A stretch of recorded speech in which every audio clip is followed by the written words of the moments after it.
Hi friends, welcome to our channel Simple Short Smart. இன்னைக்கு நம்ம என்ன பார்க்க போறோம்னா ஒரு சிம்பிளான பாலக்கீரை பொரியல் தான் பார்க்க போறோம். பாலக்கீரையை நல்லா அலசி எடுத்துக்கோங்க. அந்த இலைகளை மட்டும் நல்லா சேர்த்து வச்சு நல்ல பொடியா இது மாதிரி நறுக்கிடுங்க. தண்டுகள் வேண்டாம். வேணுன்றவங்க சேர்த்துக்கோங்க, வேண்டாம். நான் இது வரைக்கும் அவ்வளோ செஞ்சதில்லை. ஸோ பாலக்கீரை இலைகளை மட்டும் நல்ல பொடியா கட் பண்ணி எடுத்துக்கோங்க. தேங்காய், பூண்டு, காஞ்ச மிளகாய் இது மூணுத்தையும் எடுத்து நல்லா மைய அரைச்சிக்கலாம், இல்லை திப்பி அரைக்கிறதா இருந்தாலும் அரைச்சிக்கலாம். அரைச்சி எடுத்துக்கணும். எடுத்ததுக்கு அப்புறமா நம்ம பாலக்கீரையை வெறும் கடாயை வச்சுட்டு அது நல்ல கடாய் காஞ்சதுக்கு அப்புறமா அந்த பாலக்கீரையை சேர்க்கணும். நல்ல பாலக்கீரை நீங்க ரொம்ப அதிகமா இருக்கே அப்படின்லாம் நினைக்காதீங்க. அது ஒரு பெரிய நம்ம பாத்திரம் என்ன பாத்திரம் செய்யறோமோ அந்த பாத்திரம் நிறைய வரும். ஆனா அது நீங்க சமைச்சு எடுக்கும் போது ரொம்ப கொஞ்சமா அந்த பாத்திரத்திலேயே ஒரு ஒரு பங்கு தான் வருமே, அவ்வளோ கம்மியா சுருங்கிரும். ஸோ நீங்க எதுக்காகவும் வருத்தப்பட வேணாம். பாத்திரம் பெருசா வைக்கலையா அப்படிலாம் வருத்தப்பட வேணாம்.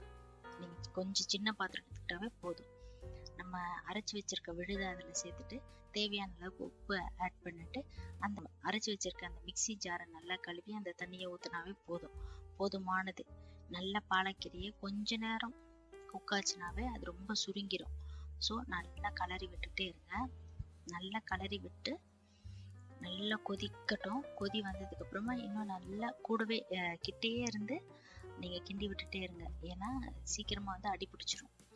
ஸோ நல்லா கலரி விட்டுக்கிட்டே இருந்தீங்கன்னா சூப்பரான ஒரு பாலக்கீரை பொரியல் தயாராகிடும். இதுல எண்ணெய் கிடையாது. அதுக்கப்புறமா எதுவுமே நீங்க சேர்க்க வேணாம். இப்படி நீங்க பாலக்கீரை செஞ்சு ஒரு தடவை பாருங்க, ரொம்ப சூப்பரா இருக்கும். இதே மாதிரி பாலக்கீரையில நிறைய டிஷ்ஷஸ் சூப்பரா செய்யலாம். அது நான் வர அடுத்தடுத்த வீடியோல போடுறேன். ஓகே ஃப்ரெண்ட்ஸ், பாய். மறக்காம எங்க சேனலை சப்ஸ்கிரைப் பண்ணுங்க, ஷேர் பண்ணுங்க, கண்டிப்பா கமெண்ட் பண்ணுங்க. நாங்க பண்ற இந்த குக்கிங்ல ஏதாவது குறை நிறைய இருந்தா நீங்களும் சொல்லுங்க. இல்லை உங்களுக்கு ஏதாவது வேணும் அப்படின்னாலும் நீங்க சொல்லுங்க, நான் கண்டிப்பா உங்களுக்கு போடுறேன்.